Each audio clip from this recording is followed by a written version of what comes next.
مجھے آپ کی ہر جگہ اچھی لگتی ہے۔ اس کا طوطا دیکھ کر اس بات کر اچانک ہی مجھ پر شہوت نے بڑی زور کا حملہ کر دیا اور میں جذبات سے بھرپور لہجے میں اس سے بولی، بھائی میرے ساتھ ابھی مزہ لو گے؟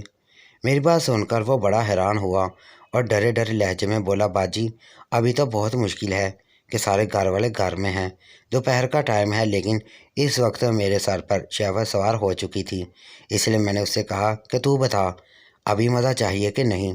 تو وہ بولا، جیسے آپ کی مرضی باجی، اور اچانک اپنے خشک ہونٹوں پر زبان پھیرنے لگا۔ بھائی کو اپنے ہونٹوں پر زبان پھیرتے دیکھ کر میں سمجھ گئی کہ اس کو بھی مستی چڑھنے لگی تھی۔ میں اس کی ایک ایک حرکت کو نوٹ کر کے ساتھ ساتھ دل ہی دل میں سوچ رہی تھی کہ اگر ابھی مزہ لینا ہو تو کہاں لیا جائے۔ سوچتے سوچتے اچانک ہی میرے ذہن میں ایک جگہ آ گئی، اس سے زیادہ محفوظ جگہ نہیں ہو سکتی تھی۔ کسی زمانے میں ہماری والدہ کو مرغیاں پالنے کا شوق پیدا ہوا تھا۔ دن کو تو وہ ادھر ادھر پھر لیتی تھیں، لیکن رات کو ان کو سونے کے لیے اماں نے اپنی چھت پر ایک کھڈا بنایا ہوا تھا جو 4 فٹ اتنا ہی لمبا تھا، یعنی کہ اس میں بندہ ٹھیک سے کھڑا نہیں ہو سکتا تھا۔ اس کو بلیوں سے بچانے کے لیے اس کی باقی 3 اطراف تو اینٹوں سے ڈھانپی ہوئی تھی، جبکہ چھت والی سائڈ پر ہوا کے لیے اینٹوں کے درمیان جگہ چھوڑ کر دیوار بنائی ہوئی تھی۔ اس کھڈے کے آگے دروازے کی بجائے ایک بڑا سا ٹاڑ لگایا ہوا تھا، لیکن پھر یوں ہوا کہ بیماریوں کی وجہ سے ایک ایک کر کے اماں کی ساری مرغیاں مر گئیں۔ تو اس کے بعد اماں نے مرغیاں تو نہ پالیں، لیکن مرغیوں کے اس کھڈے کو ویسے کا ویسا ہی رہنے دیا۔ پھر کچھ عرصہ بعد اماں نے اس کا ایک تصرف بنا لیا، اور یہ وہ کھڈے میں اب وہ مرغیوں کی جگہ بارش وغیرہ سے بچاؤ کے لیے جلانے والی لکڑیوں کا ذخیرہ رکھا کرتی تھیں۔ لیکن اتفاق سے ان دنوں مرغیوں کا یہ کھڈا، جسے ہم ڈربا بھی کہتے ہیں، بالکل خالی تھا۔ اس کھڈے کا خیال آتے ہی میں نے بھائی سے اس بارے میں بات کی، تو کچھ دیر سوچنے کے بعد وہ میرے ساتھ وہاں جانے پر راضی ہو گیا، لیکن پھر کچھ سوچتے ہوئے بولا کہ باجی وہ تو بہت گندا ہوگا۔ تو میں نے اس سے کہا، نہیں وہ گندا نہیں بلکہ بالکل صاف ہے، کیونکہ ابھی پچھلے ہی ہفتے امی نے مجھ سے اس کی صفائی کروائی تھی، اس لیے تو میرے ذہن میں اس کا خیال آیا ہے۔ میری بات سن کر اس نے سر ہلا دیا۔ اس پر میں اس کی طرف دیکھتے ہوئے کہا، ہاں اس کا فرش البتہ دھوپ کی وجہ سے خاصا تپا ہوا ہوگا۔ پھر میں نے اس سے کہا کہ اس کی تم فکر نہ کرو، ہم وہاں دری بچھا دیں گے۔ میری بات سن کر وہ کہنے لگا، ہاں باجی یہ ٹھیک رہے گا۔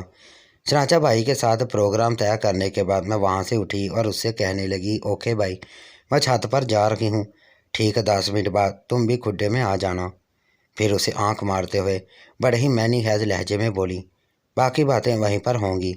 میری بات سن کر شدت بھرے جذبات بھائی کا چہرہ سرخ ہو گیا اور اس نے بے دہانی میں اپنے پر ہاتھ رکھا اور کہنے لگا، دیکھ لو باجی کہیں امی نہ آ جائیں۔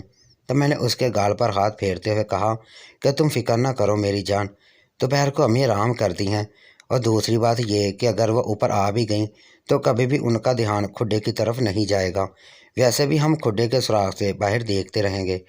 میری اس بات سے اس کی کچھ تسلی ہوئی اور وہ کہنے لگا، ٹھیک ہے باجی آپ جاؤ میں آتا ہوں۔ اس کی بات سن کر میں وہاں سے اٹھی اور باہر کی طرف چل پڑی۔ چونکہ چھت پر جانے والی سیڑھیاں صحن سے ہو کر جاتی تھیں، اس لیے میں دبے پاؤں صحن میں گئی اور اماں کے کمرے کا ایک چکر لگایا۔ ان کے کمرے کا دروازہ بند تھا، لیکن میں نے دروازے کو تھوڑا سا کھول دیا تو وہ میری چھوٹی بہن کے ساتھ سو رہی تھیں۔ ادھر سے مطمئن ہونے کے بعد میں سیڑھیوں کی طرف گئی اور دبے پاؤں سیڑھیاں چڑھنے لگیں، اور پھر اوپر ممٹی میں پہنچ کر میں نے ادھر ادھر دری تلاش کی، لیکن وہاں موجود نہ تھی۔ تب میں نے ایک چارپائی پر بچھی تلائی اٹھائی اور ممٹی سے باہر چھت پر آ گئی، اور یہاں آ کر میں نے ایک نظر آس پاس کی چھتوں کو دیکھا تو دور دور تک چھتوں کو سنسان پایا۔ چنانچہ میں تلائی ہاتھ میں پکڑ کر ادھر ادھر دیکھتے ہوئے مرغیوں کے کھڈے کے قریب جا پہنچی، اور یہاں آ کر ایک بار پھر آس پاس کے کوٹھوں پر نظر دوڑائی۔ دھوپ تیز ہونے کی وجہ سے آس پاس کی چھتوں پر سناٹے کا راج تھا۔ یہ دیکھ کر میں نے ایک ہاتھ سے کھڈے پر لگے ٹاٹ کو اوپر کیا اور اندر داخل ہو گئی۔ پھر فرش پر تلائی بچھا کر بھائی کا انتظار کرنے لگی۔ کچھ ہی دیر بعد بھائی چھت پر قدموں کی آواز آئی۔ فوراً ہی میں نے کھڈے کے سراہوں سے دیکھا تو وہ بھائی تھا، اس لیے میں مطمئن ہو گئی۔ اگلے ہی لمحے بھائی کھڈے کے دروازے پر کھڑا تھا، اور اس کے ساتھ ہی مجھے بھائی کے جذبات سے کانپتی ہوئی سرگوشی نما آواز سنائی دی، باجی۔ بھائی کی آواز سن کر میں نے ٹاٹ کو ایک سائڈ پر کیا اور بھائی کی طرف دیکھتے ہوئے سرگوشی میں بولی، بھائی اندر آ جاؤ۔ میری آواز سنتے ہی بھائی نے اپنا سر جھکایا اور کھڈے میں داخل ہو گیا۔